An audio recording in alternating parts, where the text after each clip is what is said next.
ఆదికాండము 4వ అధ్యాయము. ఆదాము తన భార్య అయిన హవ్వను కూడినప్పుడు ఆమె గర్భవతి అయి కయీనును కని, యెహోవా దయ వలన నేనొక మనిషిని సంపాదించుకొన్నానెను.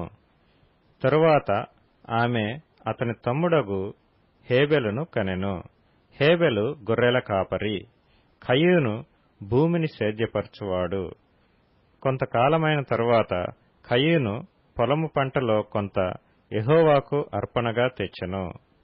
హేబెలు కూడా తన మందలో తొలుచూలున పుట్టిన వాటిలో క్రొవ్విన వాటిని కొన్ని తెచ్చెను.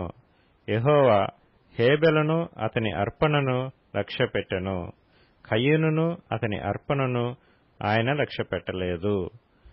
కాబట్టి కయీనుకు మిక్కిలి కోపము వచ్చి అతడు తన ముఖము చిన్నబుచ్చుకొనగా, యెహోవా కయీనుతో, నీకు కోపమేలా? ముఖము చిన్నబుచ్చుకొని ఉన్నావేమి? నీవు సత్క్రియ చేసిన ఎడల తలనెత్తుకొనవా? సత్క్రియ చేయని ఎడల వాకిట పాపము పొంచియుండును. నీ ఎడల దానికి వాంఛ కలుగును, నీవు దానిని ఏలుదువనెను. కయీను తన తమ్ముడైన హేబెలుతో మాట్లాడెను. వారు పొలములో ఉన్నప్పుడు కయీను తన తమ్ముడైన హేబెలు మీద పడి అతన్ని చంపెను. యెహోవా, నీ తమ్ముడైన హేబెలు ఎక్కడనున్నాడని కయీను నడగగా, అతడు, నేనెరుగను, నా తమ్మునికి నేను కావలివాడనా అనెను. అప్పుడాయన, నీవు చేసిన పని ఏమిటి? నీ తమ్ముని రక్తము యొక్క స్వరము నేలలో నుండి నాకు మొరపెట్టుచున్నది. కావున నీ తమ్ముని రక్తమును నీ చేతిలో నుండి పుచ్చుకొనుటకు నోరు తెరచిన ఈ నేల మీద ఉండకుండా నీవు శపింపబడిన వాడవు. నీవు నేలను సేద్యపరచునప్పుడు అది తన సారమును ఇక మీదట నీకియ్యదు. నీవు భూమి మీద దిగులు పడుచు దేశ దిమ్మరువై ఇందువనెను. అందుకు కయీను, నా దోష శిక్ష నేను భరించలేనంత గొప్పది. నేడు ఈ ప్రదేశము నుండి నన్ను వెళ్లగొట్టితివి. నీ సన్నిధికి రాకుండా వెలివేయబడి దిగులు పడుచు భూమి మీద దేశ దిమ్మరునై ఇందును. కావున నన్ను కనుగొనువాడెవడో వాడు నన్ను చంపునని యెహోవాతో అనెను.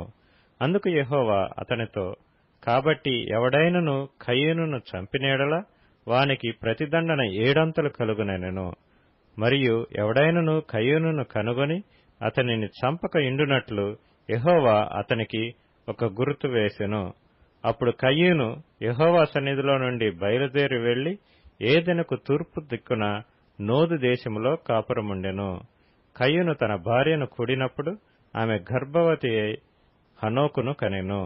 అప్పుడతడు ఒక ఊరు కట్టించి ఆ ఊరికి తన కుమారుని పేరును బట్టి హనోక్ అను పేరు పెట్టెను.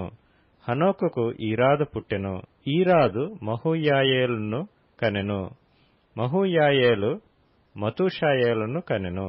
మతూషాయేలు లెమెకును కనెను. లెమెకు 2 స్త్రీలను పెండ్లి చేసుకొనెను. వారిలో ఒకదాని పేరు ఆదా, రెండవ దాని పేరు సిల్లా.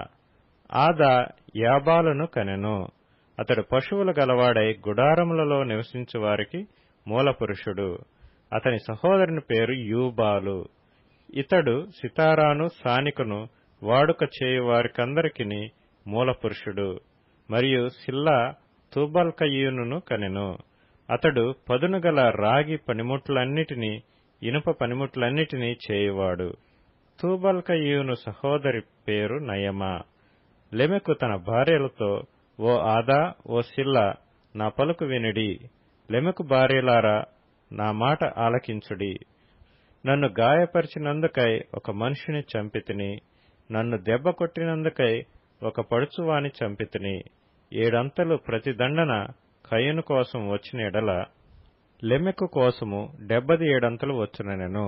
ఆదాము మరలా తన భార్యను కూడినప్పుడు ఆమె కుమారుని కని, కయీను చంపిన హేబెలుకు ప్రతిగా దేవుడు నాకు మరొక సంతానమును నియమించననుకుని అతనికి షేతు అని పేరు పెట్టెను.